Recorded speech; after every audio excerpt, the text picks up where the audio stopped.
오늘 함께 말씀 보겠습니다. 요한계시록 14장 14절부터 20절 함께 보겠습니다. 그리고 어제 말씀 좀 잠깐 드릴까요? 어제 중에 신명기 26장 내용이었잖아요. 신명기 26장 내용인데 만물이래. 만물. 그러니까 처음 익은 열매죠. 만물을 받기를 원하시는 거예요. 근데 이게 매년 처음 익은 열매를 드려야 되는 절기가 실은 신명기 18장에도 나와 있고 그 전에도 나와 있거든요. 그거와 동일한 거냐 아니냐라는 논란은 조금은 있습니다.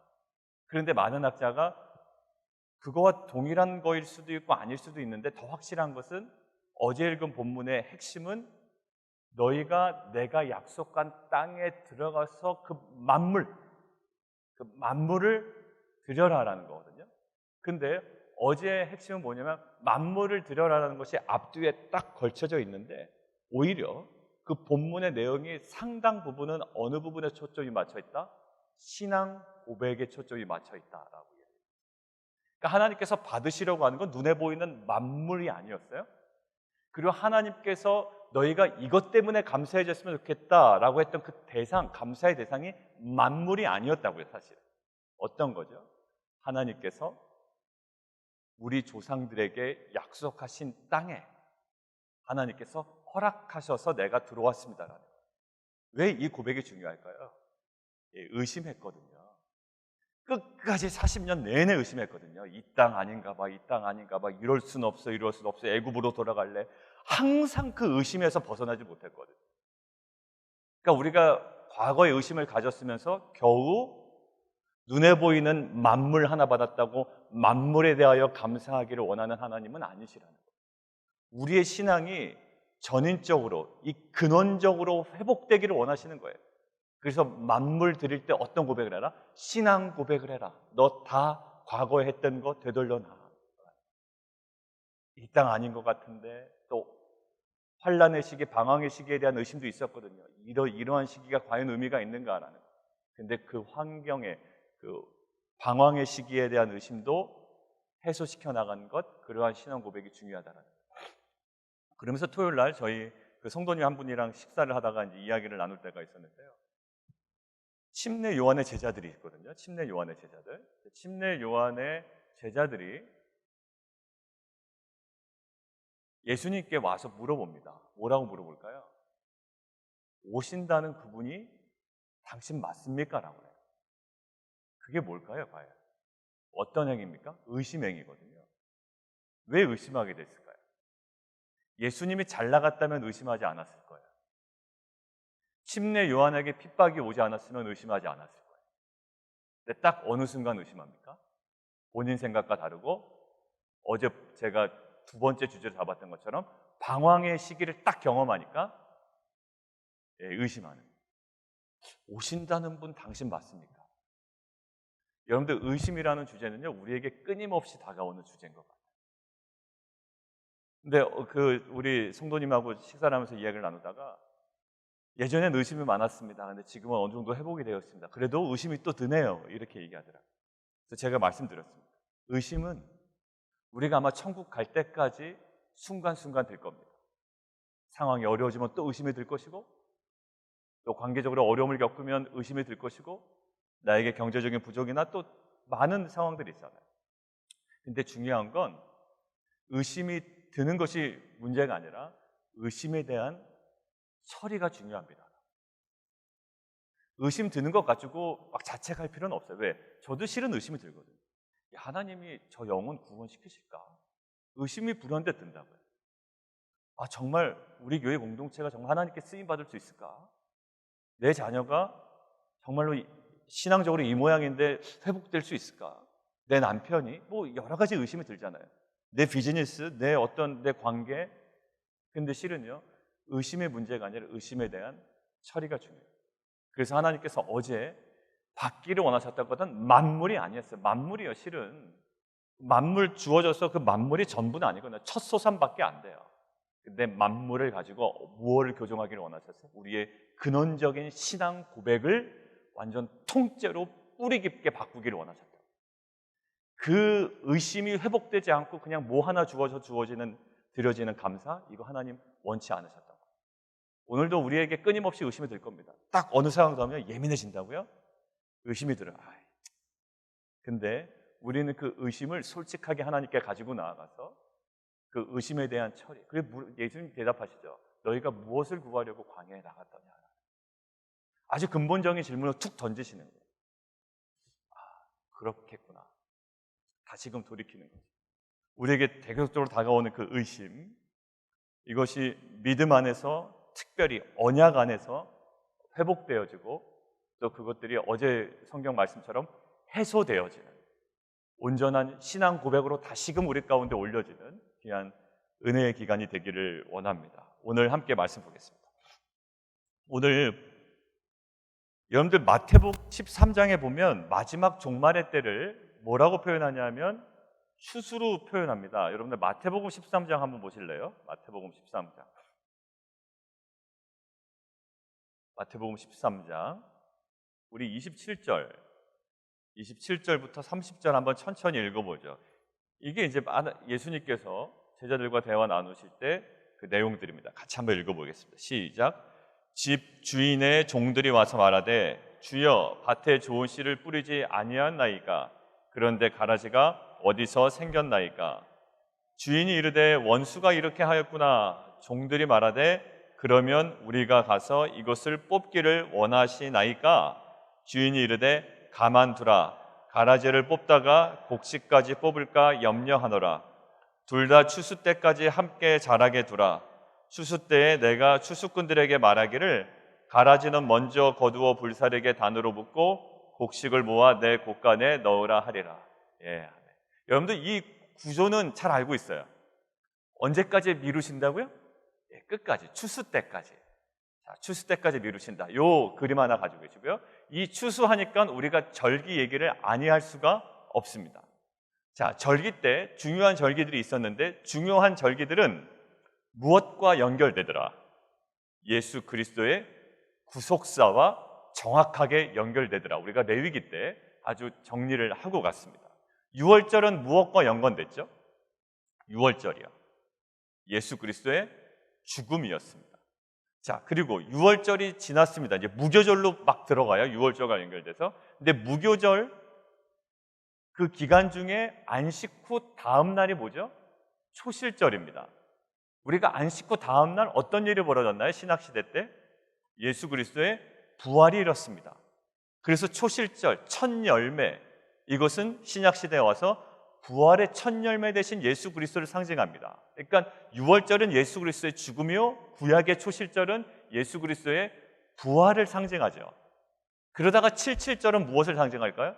그로부터 50일이 지난 77절에 신약시대에 뭐가 일어납니까? 오순절에 성령 강림 사건이 일어나요. 그러니까 이 모든 구약의 절기가 예수 그리스도의 구원의 역사, 구속사와 맞아떨어지더란 얘기예요. 그리고 이 77절은 구약시대 무엇과 연관됐다? 또 하나 시내산에서 율법을 받을 때. 그게 왜 77절과 무슨 상관이 있었나요? 예, 출애굽한 지 얼마 만에 50일 만에 시내산에서 율법을 받은 것들을 기념하여 후대의 유대인들이 지켰습니다. 그러니까 두 가지 그림이 있는 거예요. 왜 유대인들이 이걸 지킬까요? 그들은 성령 강림을 믿지 않거든요. 왜 안 믿을까요? 예수 그리스도가 구원자가 아니에요. 그렇기 때문에 이후에 오는 성령 사건도 믿지 않아요. 그러니까 그들이 붙잡고 있는 거 뭐 하나? 예, 출애굽 이후에 50 이후에 율법 주어진 거. 이거 하나 붙잡고 있는 것이고, 우리는 이미 성취된 예수 그리스도의 부활 이후에 성령 강림 사건까지 이 77절 오순절로 받아들이고 있는 거예요. 자, 그리고 마지막 절기 나팔절과 속죄일 지나서 있는 거 뭐예요? 예, 초막절, 장막절, 그다음에 뭐예요? 수장절. 이것은 뭐와 연관이 있다고 그랬습니까? 제가 예수 그리스도의 재림과 관련이 있다 이렇게 얘기했죠. 그 전조 증상으로 뭐가 나온다? 나팔 분다. 그리고 마지막 속죄일의 그림이 그려진다. 영원한 대제사장이 두 번째 나타나심으로 우리 모든 성도는 기다린다라고 이야기했죠. 그러고 나서 마지막 추수 때가 나오는데 이게 뭐예요? 장막절. 왜요? 곡식을 거두어 드리는 거예요. 자, 그래서 이 추수감사절과 이 장막절은 딱 들어맞진 않아요. 미국의 추수감사절과. 그래서 제가 그때 말씀드렸던 겁니다. 그러니까 미국이 지금 드리는 추수감사절과 성경이 이야기하는 장막절, 초막절과 딱 맞아떨어지지가 않아요. 그러니까 뭐 그렇게도 설교해도 되지만 오히려 계절적으로나 여러 가지로 보면 지금 시기는 아니라. 자, 아무튼 지금 추수는 뭐와 연결되어 있다? 예수 그리스도의 재림과 연관되어 있다. 그런데 오늘 요한계시록에서도 마지막 예수 그리스도의 재림과 심판, 최종적인 심판이 무엇과 연관되어 있다? 예수 그리스도의 재림 또 추수와 관련되어 있다라는 거예요. 자, 결국 이 장막절, 초막절, 이 수장절, 이것에 대한 날짜를 막 연구하는 이단들이 왜 자연스럽게 나올 수밖에 없을까요? 유월절에 돌아가셨고, 초실절에 부활하셨고, 77절에 오순절에 성령 강림하셨으니 초막절 날짜 한번 계산해보자라는 사람들이 나올 수밖에 없는 겁니다. 없는 거예요. 근데 날짜를 계산하는 것이 의미가 있다 없다? 절대로 없다. 절대로 없다. 왜? 이전에는 다 성취됐는데. 그거는 모르겠어요. 그렇게 성취된 거 알겠어요. 그러나 하나님께서 때와 기한은 누구의 범주 안에 있다? 하나님께 있다. 누구도 모른다. 예수님도 모른다. 그러니까 보세요. 여기에 딱 그럼 들어맞는 것은 아니지만 예수님이 낫을 들고 계시지만 결국 어떤 천사가 와서 외쳐 이르되 당신의 낫을 휘둘러 거두소서. 그래야 예수님도 움직여요. 그러니까 예수님이 지시를 받느냐 천사에게 이런 논란이 있지만 이런 구도를 얘기한 것들은 결국 이 모든 주권은 누구 아래에 있다는 거예요? 하나님의 주권 아래에 있다는 거예요. 자, 그래서 오늘은 굉장히 구성이 단순합니다. 14절부터 몇 절까지요? 16절까지는 뭐에 대한 추수? 복식에 대한 추수예요. 이 그림을 그냥 믿는 자에 대한 추수라는 그림으로 보는 자들이 있고요. 혹은 이것은 신자와 불신자에 대한 일반적인 추수라는 개념으로 보는 사람들도 있습니다. 학자들이. 거의 반반이에요. 50-50입니다. 그러니까 두 개 다 어느 것 취하셔도 괜찮을 것 같아요. 그러니까 14장부터 오늘 아마 생명의 삶의 논조는 이제 그 신자들에 의한 추수라는 개념으로만 아마 볼 거예요. 근데 두 개를 그냥 일반적인 신자와 불신자를 동일하게 다루시는 심판이에요. 그리고 나서 17절과 20절은 어떤 거냐면 마지막 심판이 얼마나 극렬할 것이며 최종적일 것이며 확실할 것인지에 대한 강조의 그림이다라고 이렇게 보는 경우가 있어요. 그리고 또 한편으로는 앞에가 신자에 대한 추수라면 17절 이하는 불신자에 대한 심판이자 불신자들에 대한 포도나무에 대한 추수, 그러니까 어떻게 보면 심판 이런 것들을 의미한다라고 이야기합니다. 자, 거기서 다음에 1600 스타디온이라고 나와 있죠. 한 290km 정도 되거든요. 이 거리가 290km 정도, 실제 거리는 290km인데요. 어느 정도 될까요? 팔레스타인의 남과 북의 이 종단, 횡단이라고 그러나요? 아무튼 이 위에서부터 아래까지의 거의 커버할 수 있는 거리예요. 290km 정도. 그리고 이 1600이라는 이 명칭은 상징성도 가지고 있어요. 4 곱하기 4 하면 얼마인가요? 16이죠. 16에다 1000 곱하면 얼마일까요? 1000? 16. 16,000이 되나요? 16,000이 되죠. 100을 곱해야지 1600이 되죠. 100을 곱해 1600. 10 곱하기 10에서 100. 왜 그러냐면 4 곱하기 4는 4방에, 우리가 흔히 땅의 4방이로 하면 동서남북해서 4를 얘기하죠. 보통 그래서 4를 얘기합니다. 그러한 땅의 4방위에 4개, 그러니까 4, 4, 16. 그리고 10 곱하기 10은 그 어떤 전체를 의미하거든요. 그러니까 이 1600 스타디온이라는 것은 이 마지막 심판이 어떠할 것이다? 굉장히 광범위할 것이고 모든 전체를 대상으로 할 것이다라는 그 확실성, 최종 심판에 대한 확실성을 강조하는 상징적인 숫자다라고도 이렇게 이야기를 합니다. 자, 그런데 마지막 때 하나님께서 의인들을 이렇게 어떻게 보면 추수하시고 악인들, 죄인들을 심판하시겠구나라는 구원과 심판에 대한 이중적 추수, 구원하시겠고 심판하시겠고, 그래 이거 그냥 이야기하고 끝나야 되나? 이렇게 이제 생각이 드는 거예요. 여러분 무엇을 묵상하시겠어요? 오늘 같이 한번 묵상해 보죠. 이게 어떤 게 묵상이 돼야 될까요? 그냥 사실을 알아야 우리는 이제 명확해. 오늘 구도는 실은 명확합니다. 근데 무엇을 가지고 하나님 묵상해야 됩니까? 라고 하는데 아까 처음에 우리가 찾아봤던 마태복음 13장 27절에서 30절을 병행해서 묵상하다가 저에게 들어오는 마음이 있어요. 뭐냐면 종들이 와서 말할 때의 마음이 실은 우리 마음인 거예요. 어떤 마음일까요? 주님, 좋은 것 뿌리지 않았습니까? 우리 교회에 좋은 것 주시지 않았습니까? 우리 비즈니스에 좋은 것 주시지 않았습니까? 내 직장에, 내 자녀에 뭐 많은 거 있잖아요. 좋은 것 주시지 않았습니까? 좋은 것으로 출발하지 않았습니까? 우리 교회도 너무나도 좋게 출발하지 않았습니까? 우리 가정도 두 사람의 연합으로 좋게 출발해서 이렇게 자녀 1명, 2명, 3명 이렇게 허락하지 않았습니까? 내 비즈니스도 하나님 기도 가운데 결정하고 이렇게 좋게 출발하지 않았습니까? 직장도 정말로 어려웠는데 그렇게 직장에 들어가서 이 정도로 이렇게 어느 정도 직급이 올라가고 재정적으로 어려움 당하지 않고 이렇게 살 수 있지 않았습니까?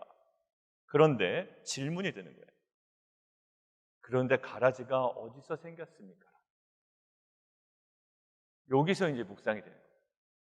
도대체 가라지가 이게 어디서 생겨난 겁니까?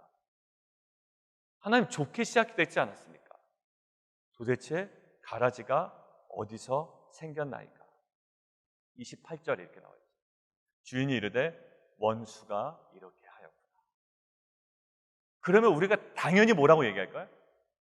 하나님 뽑아버리죠 라는 거예요. 뽑아버리죠.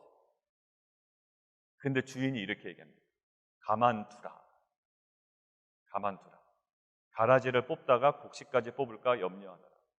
근데 우리 안에는 가라지를 뽑다가 곡식까지 뽑을까 염려하노라 이 얘기가 눈에 안 들어오고요. 가만두라 이 표현에 대한 마음의 섭섭함이 있는 거예요. 가만두라라는 거야. 악인이 어떻게 여전히 악한 마음을 품은 사람이 성공한다고요. 세상에서 이기고 나를 압제하고 오히려 나를 막 가두는 것 같고요. 오히려 의인들은 막 신앙으로 잘 이렇게 훈련되고 또 신앙 안에 더 들어오려고 내가 출애굽했다, 더 신앙 안에 들어오겠다라고 하는 사람들은 오히려 비즈니스가 조금 한풀 꺾이고 말이죠. 이런 것들을 다 할 때 마음이 섭섭한 거예요. 누구에게? 하나님께. 그 주인에게. 뽑아버리지. 예수 믿지 않은 저 사업들 다 망하게 해버리지. 오히려 예수 믿고 내가 더 헌신하는 나에게 더 많은 것 잘 주시지. 왜 이런 것들을 나에겐 허용하시지 않는가? 왜 지금 내 눈에 보이는 결과물을 나에게 허락하시지 않는가라는 거예요. 지금 딱 이 모습이에요. 왜 안 뽑습니까? 근데 실은요, 그 안에 누구를 위한 마음일까요? 물론 악인을 기다리는 마음도 있지만 이 주인의 마음은 이거예요. 가라지를 뽑다가 곡식까지 뽑을까 봐. 가라지를 뽑는다고 뽑았는데 이게 곡식까지 딸려 나오는 겁니다. 곡식이 완전한 곡식이 아니었을 수도 있어요.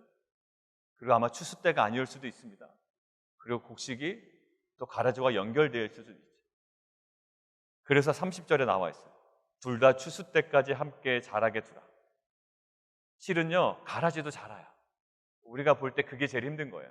가라지가 마구마구 자라고. 함께 자라게 두라는 거예요. 근데 언제요? 추수 때에 내가 추수꾼들에게 말하기를 가라지는 먼저 거두어 불사르게 단으로 붓고 곡식은 모아 내 곡간에 넣으라. 마지막 수장절의 모습이에요. 이것이 하나님께서 우리에게 주시는 최종적인 그림입니다. 자, 이것을 통해서 우리 안에 오늘 살아갈 때 악인에 대한 마음이 있습니다. 뭐 이런 개념이에요. 그냥 저 사람은 믿지 않는 사람이 저렇게 사업적으로 성공하냐라는 어떤 그런 개념도 있을 수 있고요. 아니면 본인과의 관계적으로 어려운 사람들에 대한 그 사람이 너무나 잘 나가는 거죠. 그리고 그 사람은 남부러울 것이 없게 살아가고 오히려 그 사람이 동경되어지고 신앙 안에 들어오고 항상 하나님 앞에 기도하고 간구하고 정말 울며 부르짖는 내 모습이 너무나 세상 앞에 초라해 보이고, 근데 하나님께서 오늘 말씀하시는 거예요. 이 모든 것들을 눈에 보이는 확실한 증거는 언제 보인다? 그 마지막 때에 보일 거예요. 가라지도 굉장히 자라날 거고 가라지가 굉장히 기세등등하게 자라날 거예요. 근데 우리 안에 그것들로 인하여 마음을 상하지 말라라는 마음. 여러분들 어제 말씀드렸지만 만물 주어질 때 하나님께 감사할 수 있는 건 누구나예요. 그리고 악인이 보란듯이 심판당하고 악인이 보란듯이 비즈니스도 망하고 믿지 않는 자가 막 넘어지고 코 깨지고 다리 부러지고 이럴 때 우리의 신앙이 굉장히 통쾌하는 것, 이게 누구나 할 수 있어요. 그러나 우리의 신앙은 어디서 드러날까요? 방황의 시기, 어제 본 두 번째 방황의 시기나 악인들이 오히려 막 강성하여짐에도 불구하고 우리는 더 여유를 가질 수 있는, 우리가 여유를 가질 수 있는 이 근거가 뭘까요? 마지막 그림을 알기 때문에. 어떤 경우일까요? 항상 말씀드리는 것처럼 뭐 내일 정도 되면 아이들이 굉장히 기분이 좋아질 거예요. 왜? 내일 아침에 학교를 갑니다. 그럼에도 불구하고 수요일부터 이어지는 땡스기빙의 연휴를 알기 때문에. 만약에 내일까지 숙제를 제출해야 되는 것이 있지만 그들은 기쁨으로 그것들을 감당해야 될 거예요. 왜? 수요일부터 시작되는 그 땡스기빙의 연휴의 그림을 알고 있거든요. 오늘 우리가 살아갈 때 악인들의 여러 가지 흥함과 여러 가지 것들을 봐요. 하박국에서도 그게 제일 불만이었어요. 하나님이 바벨론이 어떻게 저렇게 흥합니까? 그리고 그들이 어떻게 우리를 망하게 합니까? 근데 하나님의 항상 그거에 대한 답변은 뭐냐면 알았어 내가 얘네들 지금 망하게 해줄게. 이게 아니에요. 내 때가 되면 바벨론 망할 거야. 여러분들 말씀드렸죠? 제가 이라크에 갔을 때 바벨론의 유적지가 어디에 있을까요? 이라크에 있어요. 이라크 그때 이제 막 난리가 났을 때 이라크에 긴급구호로 한 달 동안 들어갔을 때 그 이라크에 방문한 그 NGO 관계자들하고 이제 세계 각국에서 왔을 거 아닙니까? 그래서 이제 그거를 도와주는 미국 군인들이 있었어요. 군인들이 저희를 이끌고 어디로 갔냐면 그 바벨론 유적지를 갔습니다. 데리고 갔어요. 몇몇 군들. 근데 딱 갔더니요, 바벨론 유적지가 아무것도 없어요. 물론 흔적들은 남아 있는데 이것이 바벨론의 그렇한 화려함이나 어떤 바벨론 문명의 어떤 자랑할 만한 것들이 아니었다. 싸그리 다 망했어요. 왜 그럴까요? 하나님의 그 말씀이 있었어요. 그때 당시에는 바벨론이 최고였습니다. 바벨론이 망할 거라고 누가 상상을 했겠어요? 그러나 그 바벨론이 한순간에 멸망합니다. 하나님의 말씀은 반드시 이루어집니다.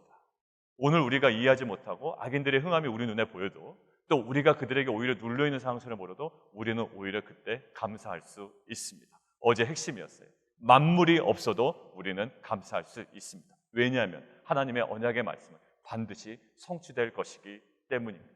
오늘도 하나님의 언약을 붙잡고 잠시 두라, 그리고 그들을 남겨두라, 가만두라라는 그 마음에 우리가 마음을 상하지 않았으면 좋겠어요. 속상하지 않았으면 좋겠어요. 서운해하지 않았으면 좋겠어요. 오히려 그것들은 그 곡식을 보호하기 위한 하나님의 은혜의 수단입니다. 함께 기도하겠습니다.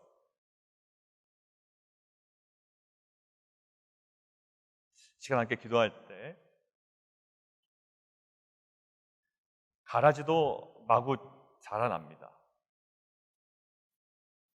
우리는 이야기합니다. 하나님, 비즈니스에 이렇게 우리가 좋은 씨를 뿌리지 아니하였습니까?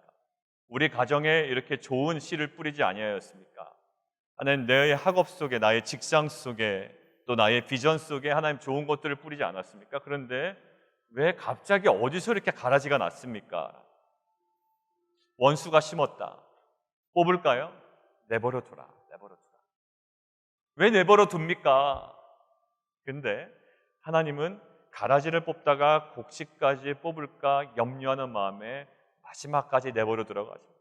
그리고 때가 되면, 추수 때가 되면 추수꾼에게 말해서 가라지는 거두어들이고 완전히 불사르고 그리고 곡식은 모아 곡간에 넣으겠다고 얘기하십니다.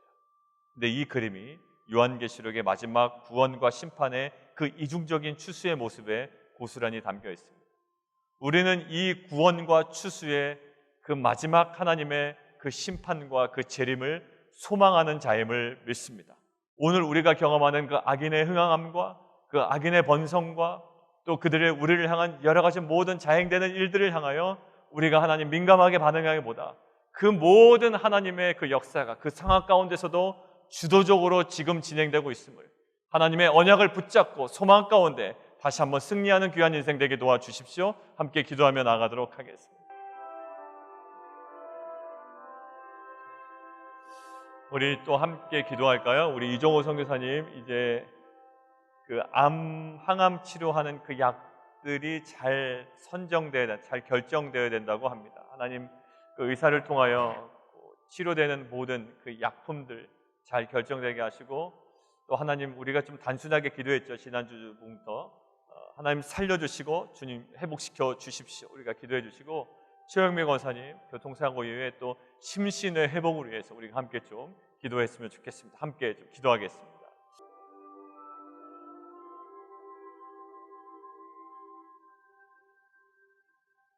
살아계신 하나님 감사합니다. 우리 안에 우리에게 주어진 그 만물, 그 소산에 대한 감사를 올려드릴 수 있습니다. 그러나 하나님께서 어제 계속적으로 말씀하시는 것들은 소산에 대한 관심보다, 만물에 대한 관심보다 만물 속에 담긴 신앙 고백을 받기를 원하셨습니다.